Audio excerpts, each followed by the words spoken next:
नमस्कार, मेरा नाम है दीपेंद्र। आप देख रहे हैं NSC9 न्यूज। ईरान ने 13 जून को इजराइल के तेल अवीव पर मिसाइल हमला कैसे किया? इस हमले में ईरान ने लगभग 150 बैलिस्टिक मिसाइलें और 100 से अधिक ड्रोन का इस्तेमाल किया।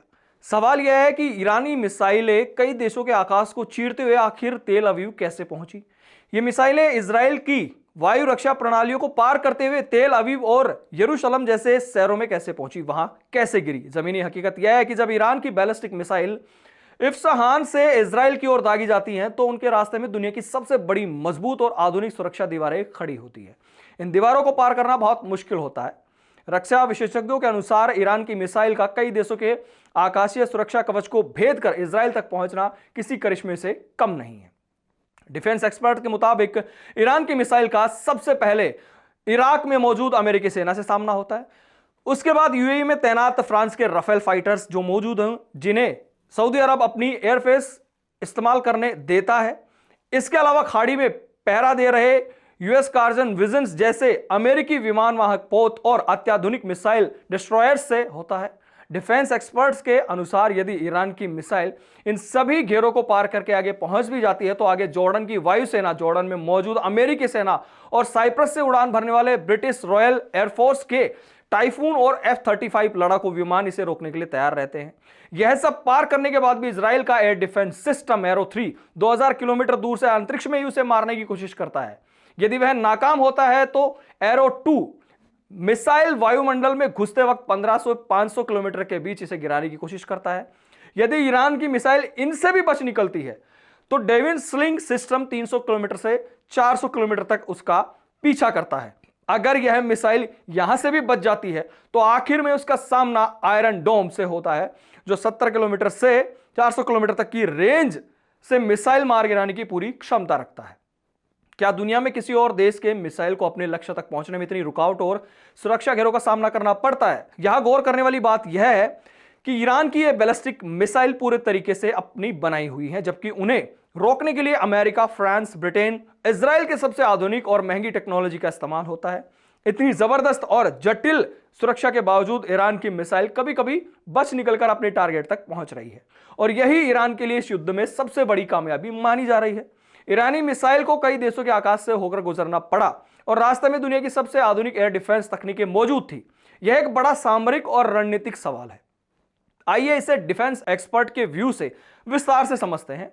ईरान की बैलिस्टिक अत्यधिक गति जो मिसाइल्स हैं उनकी 5000 से 24000 किलोमीटर प्रति घंटा की है। ऊंचाई 1000 प्लस किलोमीटर तक वो उड़ती हैं। इतनी ऊंचाई और स्पीड पर मौजूद मिसाइल को ट्रैक करना और इंटरसेप्ट करना बहुत चुनौतीपूर्ण होता है, खासकर जब वह सीमित समय में कई देशों के हवाई क्षेत्र से गुजर रही हो। ईरान से इजराइल तक का संभावित मार्ग कई देशों से होकर गुजरता है। इराक, सीरिया, जॉर्डन, सऊदी अरब या लेबनान, इन देशों में से कई या तो न्यूट्रल हैं या ईरान के खिलाफ सीधे सैन्य कार्रवाई नहीं करते। इनकी वायु रक्षा प्रणाली या तो सीमित है या पश्चिमी गठबंधन का हिस्सा नहीं है। अमेरिका, फ्रांस, ब्रिटेन जैसे देशों की सेनाएं इस क्षेत्र में मौजूद तो है, लेकिन उनका मिशन इजराइल और ईरान प्रत्यक्ष युद्ध में शामिल होना नहीं है।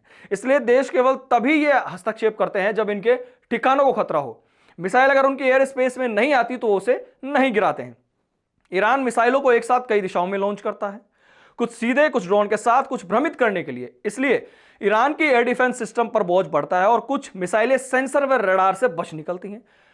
चुपके से तकनीकी जवाब और इसका उपाय। कुछ रिपोर्ट्स के मुताबिक ईरान ने नई मिसाइलों में कम रडार, क्रॉस सेक्शन और छल यानी डिकॉयज तकनीक का उपयोग किया है। इससे रडार को असली और नकली लक्ष्यों में अंतर करना मुश्किल हो जाता है।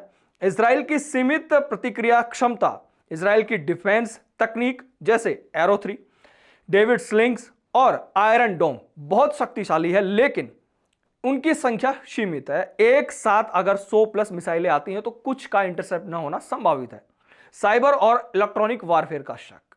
कुछ एक्सपर्ट मानते हैं कि ईरान ने इलेक्ट्रॉनिक जैमिंग या साइबर अटैक से कुछ रडार या मिसाइल्स डिफेंस यूनिट्स को अस्थायी रूप से निष्क्रिय हो सकता है।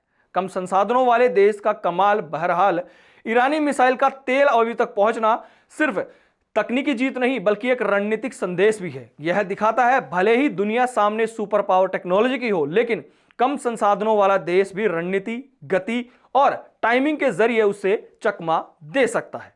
तो ये कहीं ना कहीं बड़े कारण है कि जो ईरान की बैलिस्टिक मिसाइलें हैं वो तेल अवीव, यरूशलेम जैसे देशों तक पहुंच रही हैं।